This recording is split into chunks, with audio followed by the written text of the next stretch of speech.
नमस्कार, मेरा नाम पीयूष तिवारी है। आज की इस क्लास में हम डिस्कस करेंगे कुछ महत्वपूर्ण प्रश्नों पर जो आपके आगे आने वाली सभी परीक्षाओं के लिए समान रूप से लाभकारी होगी। तो आज की इस वीडियो को प्रारंभ करते हैं। देखते हैं पहला प्रश्न। आपका पहला प्रश्न है बौद्ध। यहाँ पे आपको बौद्ध गलत लिखा हुआ दिखेगा। तो बौद्ध का परिनिर्वाण काल कहाँ हुआ था? आपका ऑप्शन है सारनाथ में, कुशीनगर में, राजगृह में या वैशाली में।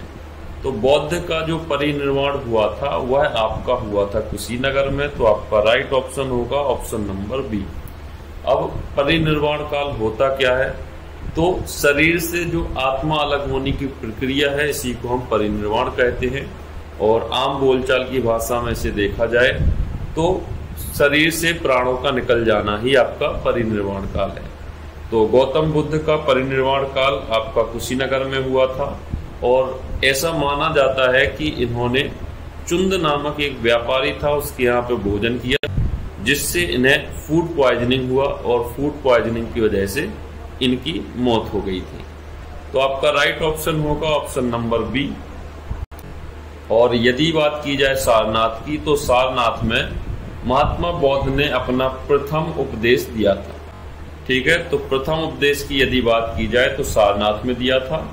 ठीक है, तो बढ़ते हैं अगले प्रश्न पर। अगला प्रश्न है आपका सेरिन-पल्लनम की लड़ाई में अंग्रेजों ने किसे पराजित किया था? आपके ऑप्शन है टीपू सुल्तान को, हैदर अली को, पेशवा बाजीराव को या पेशवा माधव राय को। यदि हम बात करें सेरिन-पल्लनम युद्ध की तो सेरिन-पल्लनम युद्ध को चौथे एंग्लो मैसूर युद्ध के नाम से हम जानते हैं और यह युद्ध आपका 1792 से लेकर 1799 के बीच में लड़ा गया था। इस युद्ध में टीपू सुल्तान की पराजय और ईस्ट इंडिया कंपनी की जीत हुई थी। तो आपका राइट ऑप्शन हो जाएगा option number A. Tipu Sultan इसमें पराजित हुए थे और ईस्ट इंडिया कंपनी ने मैसूर को जीत लिया था। ठीक है, और यदि हम सेरिन-पल्लनम और चतुर्थ एंग्लो मैसूर युद्ध के पहले के जो युद्ध हुए थे उनको देखें, क्योंकि एंग्लो मैसूर युद्ध जो था अंग्रेजों और मैसूर के बीच में होने वाला युद्ध यह अंतिम था। इसके पहले भी आपके 3 युद्ध लड़े गए थे जिन्हें हम एंग्लो मैसूर युद्ध पहला, एंग्लो मैसूर युद्ध दूसरा और एंग्लो मैसूर युद्ध तीसरे के नाम से जानते हैं। और यदि बात की जाए फर्स्ट एंग्लो मैसूर युद्ध की तो पहला एंग्लो मैसूर युद्ध आपका 1767 से लेकर 1769 तक आपका लड़ा गया था। इसमें हैदर अली और ईस्ट इंडिया के बीच में यह युद्ध लड़ा गया था जिसमें कोई परिणाम नहीं निकला और 4 अप्रैल 1768 को 4 अप्रैल 1769 को आपकी मद्रास की संधि के साथ इस युद्ध को समाप्त कर दिया गया। मद्रास की संधि के साथ इस युद्ध को समाप्त किया गया। और यदि हम सेकेंड एंग्लो मैसूर युद्ध को देखें तो यह युद्ध आपका 1780 से लेकर 1784 तक लड़ा गया था। इसमें भी आपका हैदर अली और ईस्ट इंडिया के बीच में टकराव हुआ, युद्ध हुआ और इस युद्ध का भी कोई फाइनल रिजल्ट नहीं आया और इसमें भी ईस्ट इंडिया कंपनी और हैदर अली के बीच में संधि की स्थापना करते हुए युद्ध को स्थगित किया गया। और थर्ड एंग्लो मैसूर युद्ध की बात की जाए तो थर्ड एंग्लो मैसूर युद्ध आपका टीपू सुल्तान और ईस्ट इंडिया कंपनी के बीच में लड़ा गया था और इस युद्ध का भी कोई फाइनल रिजल्ट ना निकला और इसी वजह से इन दोनों के बीच में ईस्ट इंडिया कंपनी और टीपू सुल्तान के बीच में श्रीरंगपट्टनम की संधि हुई। ठीक है, और यह युद्ध आपका लड़ा गया था 1790 से लेकर 1792 के बीच में और यह टीपू सुल्तान और ईस्ट इंडिया कंपनी के बीच में लड़ा जाने वाला युद्ध था जिसका परिणाम कुछ नहीं निकला और इस युद्ध में आपकी संधि हुई या इस युद्ध को श्रीरंगपट्टनम की संधि के द्वारा स्थगित किया गया। ठीक है, श्रीरंगपट्टनम की संधि से, ठीक है, इससे इस युद्ध को क्या किया गया? स्थगित किया गया। ठीक है, तो आपका इस प्रश्न का राइट ऑप्शन होगा ऑप्शन नंबर ए। सेरिन पल्लनम की जो लड़ाई हुई थी उसमें टीपू सुल्तान की हार और ईस्ट इंडिया कंपनी की जीत हुई थी। आगे बढ़ते हैं, अगला प्रश्न देखते हैं। अगला प्रश्न है आपका, किस शासक ने भारत में तुगलक वंश की नींव रखी? आपके ऑप्शन है फिरोज शाह तुगलक ने, गयासुद्दीन तुगलक ने, मोहम्मद बिन तुगलक ने या अलाउद्दीन सिकंदर शाह ने। तो आपका राइट ऑप्शन होगा option number B, Ghiyasuddin Tughlaq ने तुगलक वंश की स्थापना की थी। ठीक है, अगला प्रश्न है आपका, भारत में सती प्रथा पर प्रतिबंध लगाने वाला गवर्नर जनरल था? आपके ऑप्शन है William Bentinck, Warren Hastings, Canning या एओ क्यू। और यदि बात की जाए सती प्रथा की, तो सती प्रथा को चार्टर्ड एक्ट 1833 के तहत प्रतिबंधित किया गया था और इस चार्टर्ड को सेंट हेलिना चार्टर्ड के रूप में या सेंट हेलिना एक्ट के रूप में जाना जाता है। ठीक है, सेंट हेलिना एक्ट के रूप में जाना जाता है।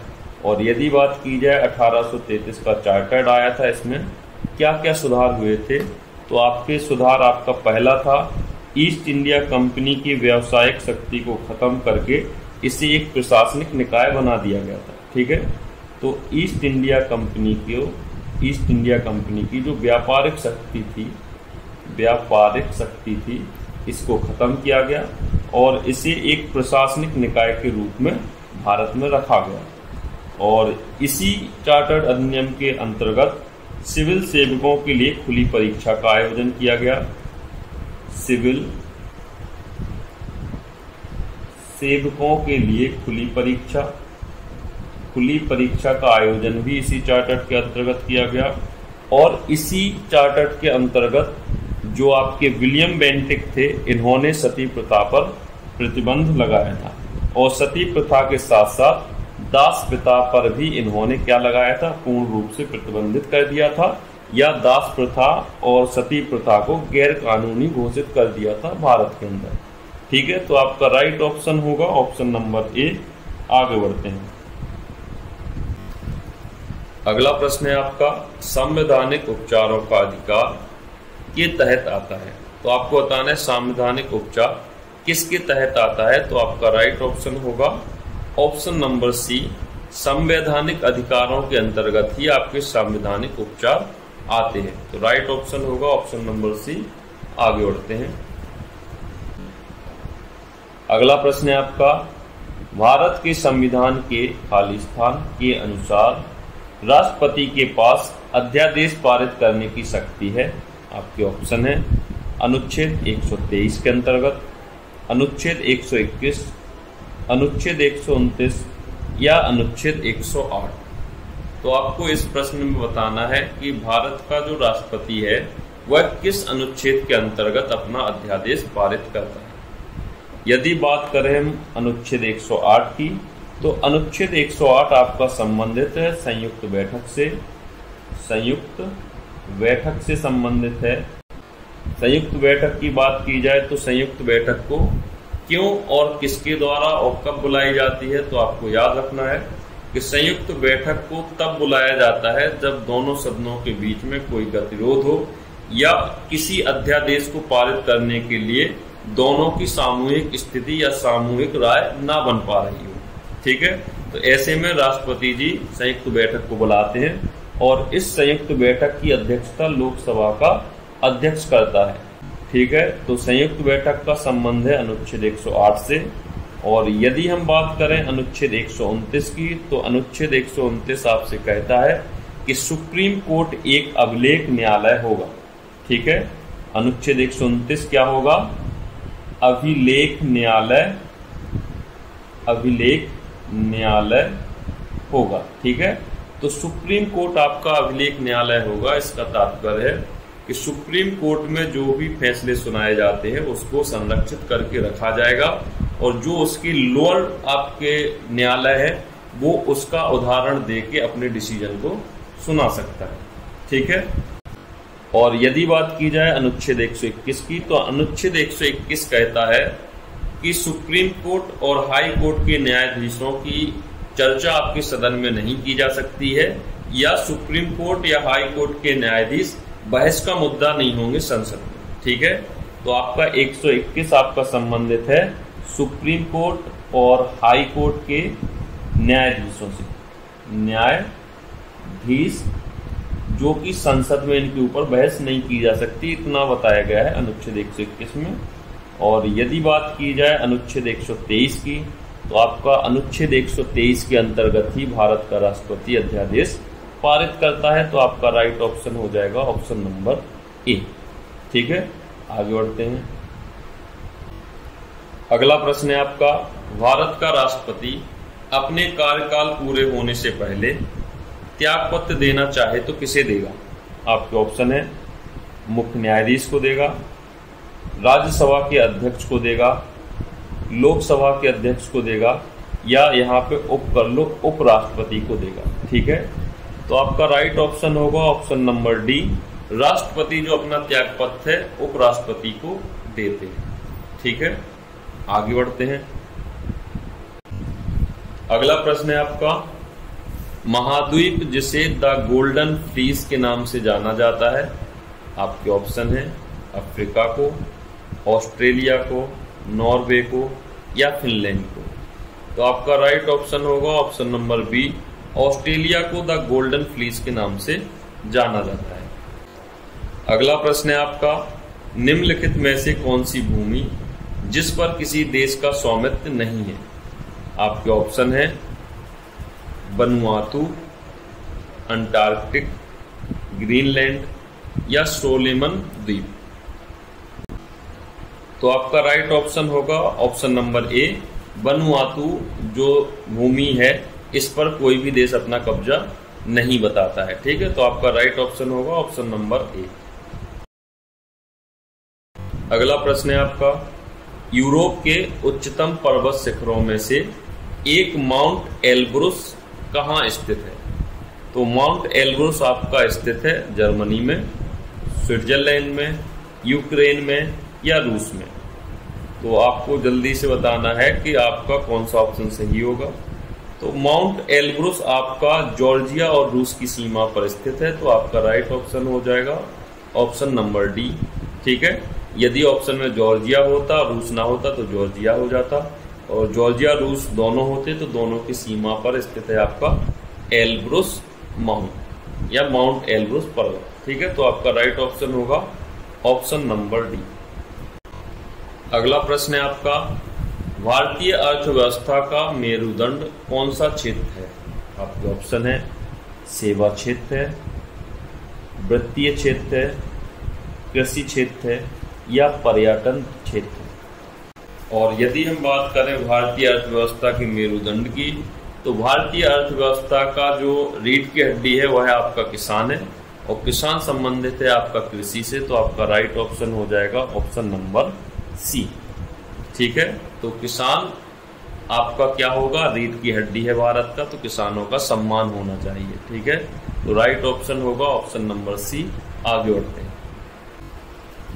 अगला प्रश्न है आपका, कौन सा भारतीय अर्थव्यवस्था का प्राथमिक क्षेत्र है? आपके ऑप्शन है कृषि, उद्योग क्षेत्र, सहकारिता, या सेवा क्षेत्र। तो अभी बात की गई है कि किसान ही अपने देश का क्या है, मेरुदंड है या रीढ़ की हड्डी है। तो आपका अर्थव्यवस्था का प्राथमिक क्षेत्र भी कौन सा होगा, कृषि होगा। तो आपको याद रखना है कृषि। आपका राइट ऑप्शन होगा ऑप्शन नंबर ए। आगे बढ़ते हैं। अगला प्रश्न है आपका, भारत में जीएसटी लागू कब से हुआ था?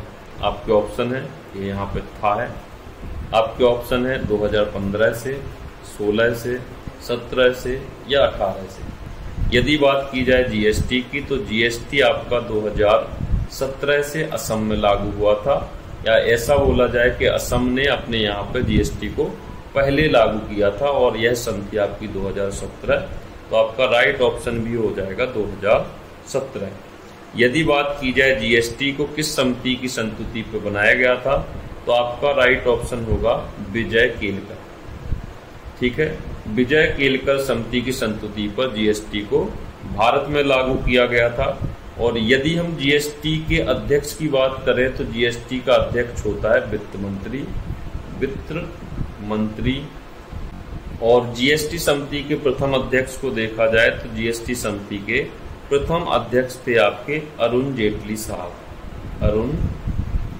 साहब। ठीक है, तो आपका राइट ऑप्शन होगा ऑप्शन नंबर सी। आगे बढ़ते हैं। अगला प्रश्न है आपका, उत्तर प्रदेश का सहारनपुर शहर निम्नलिखित में से किस कला और शिल्प के लिए विश्व प्रसिद्ध है? आपके ऑप्शन है इत्र के लिए है, चूड़ियों के लिए है, या लकड़ी पर नक्काशी के लिए फेमस है। तो यदि बात की जाए इत्र की, तो इत्र के लिए आपका उत्तर प्रदेश का कन्नौज फेमस है। और यदि चूड़ियों की बात की जाए तो चूड़ियां आपकी फेमस है उत्तर प्रदेश की फिरोजाबाद की आपकी चूड़ियां फेमस है। तो आपका राइट ऑप्शन होगा ऑप्शन नंबर डी। इसमें बी ऑप्शन शायद है नहीं, तो आपका राइट ऑप्शन होगा ऑप्शन नंबर डी। सहारनपुर आपकी लकड़ियों पे जो नक्काशी की जाती है, डिजाइन जो बनाई जाती है लकड़ियों पर, उसके लिए फेमस है। तो आपका राइट ऑप्शन होगा ऑप्शन नंबर बी। आगे बढ़ते हैं। अगला प्रश्न है आपका, उत्तर प्रदेश के किस शहर को सिरेमिक सिटी के नाम से जाना जाता है? आपके ऑप्शन है प्रयागराज को, मुरादाबाद को, लखनऊ को, या खुर्जा को। तो आपका प्रयाग फेमस है अपनी अमरूद के लिए, तो यहाँ का अमरूद फेमस है। और यदि बात की जाए मुरादाबाद की, तो मुरादाबाद आपका फेमस है ब्रास के लिए। ठीक है, ब्रास या पीतल के कामों के लिए आपका फेमस है मुरादाबाद। पीतल से बनी हुई चीजों के लिए फेमस है आपका मुरादाबाद। और यदि बात की जाए लखनऊ की, तो लखनऊ अपने आमों के लिए फेमस है। तो आपका राइट ऑप्शन होगा ऑप्शन नंबर डी। खुर्जा को सिरेमिक सिटी के नाम से जाना जाता है। अगला प्रश्न है आपका, उत्तर प्रदेश में कौन से शहर को चर्मोद्योग की राजधानी के रूप में जाना जाता है? चर्मोद्योग का मतलब है चमड़े का। ठीक है, चमड़े के लिए किसे जाना जाता है, या चमड़े की वस्तुओं के लिए कौन सा शहर फेमस है? तो आपका ऑप्शन है कानपुर, इटावा, कन्नौज और लखनऊ। तो आपका राइट ऑप्शन होगा ऑप्शन नंबर ए। कानपुर को चमड़े के लिए जाना जाता है या चर्मोद्योग के लिए जाना जाता है। तो आपका राइट ऑप्शन होगा ऑप्शन नंबर ए। आगे बढ़ते हैं। अगला प्रश्न है आपका, माइक्रोसॉफ्ट वर्ड के फाइल में क्लिपबोर्ड की सामग्री को पेस्ट करने के लिए किस कीबोर्ड शॉर्टकट का प्रयोग किया जाता है? आपके ऑप्शन है CTRL-P को, CTRL+V को, CTRL+C को, या CTRL+X को। यदि बात की जाए CTRL-X की, तो इससे किसी भी टेक्स्ट को कट किया जाता है। ठीक है, और यदि बात की जाए CTRL-C की, तो इससे किसी भी टेक्स्ट को आपका कॉपी किया जाता है। ठीक है, कॉपी किया जाएगा। और CTRL-V की बात की जाए तो इससे टेक्स्ट को पेस्ट किया जाता है। और CTRL-P की बात की जाए तो इसके द्वारा प्रिंट विंडो को ओपन किया जाता है। ठीक है, प्रिंट विंडो को ओपन किया जाएगा। तो आपका राइट ऑप्शन होगा ऑप्शन नंबर, पेस्ट के लिए ऑप्शन नंबर बी। तो राइट ऑप्शन होगा ऑप्शन नंबर बी। अगला प्रश्न है आपका, निम्नलिखित में से कौन सा थर्मोसेटिंग प्लास्टिक है? आपके ऑप्शन है पॉलीथीन, बेकेलाइट, PVC या पॉलिस्टर। तो आपको बताना है थर्मोसेटिंग प्लास्टिक इन चारों में से कौन सी है। यदि बात की जाए थर्मोसेटिंग प्लास्टिक की, तो थर्मोसेटिंग प्लास्टिक होती हैं आपकी, एक तो होती है अपॉक्सी रेजिन, और एक होती है मेलेमाइन, और एक होता है आपके बेकेलाइट। तो आपका राइट ऑप्शन होगा ऑप्शन नंबर बी। आगे बढ़ते हैं।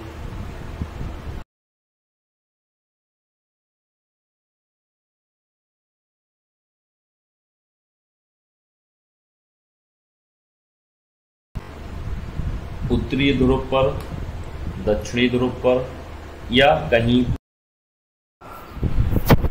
तो आपका राइट ऑप्शन होगा ऑप्शन नंबर ए, विषुवतीय रेखीय क्षेत्र पर स्मॉल जी का मान न्यूनतम होता है। और यदि आपसे पूछा जाए कि स्मॉल जी का उच्चतम मान कहाँ पे होगा, तो आपको इस स्थिति में आंसर देना है ध्रुवों पर। उत्तरी ध्रुव नहीं, उत्तरी और दक्षिणी ध्रुव दोनों पर मैक्सिमम होगा। अगला प्रश्न है आपका, रक्त स्कंदन विकार किसकी कमी के कारण होता है? आपके ऑप्शन है vitamin A, vitamin B, vitamin K या विटामिन डी। तो आपका राइट ऑप्शन होगा ऑप्शन नंबर 2, विटामिन के की वजह से आपका रक्त स्कंदन विकार होता है। आगे बढ़ते हैं। वॉइस प्रॉब्लम होने के कारण इस वीडियो को यहीं पे अंत किया जाता है और अगला वीडियो अब आएगा कल। यदि वीडियो अच्छा लगा हो तो लाइक शेयर सब्सक्राइब जरूर करिए।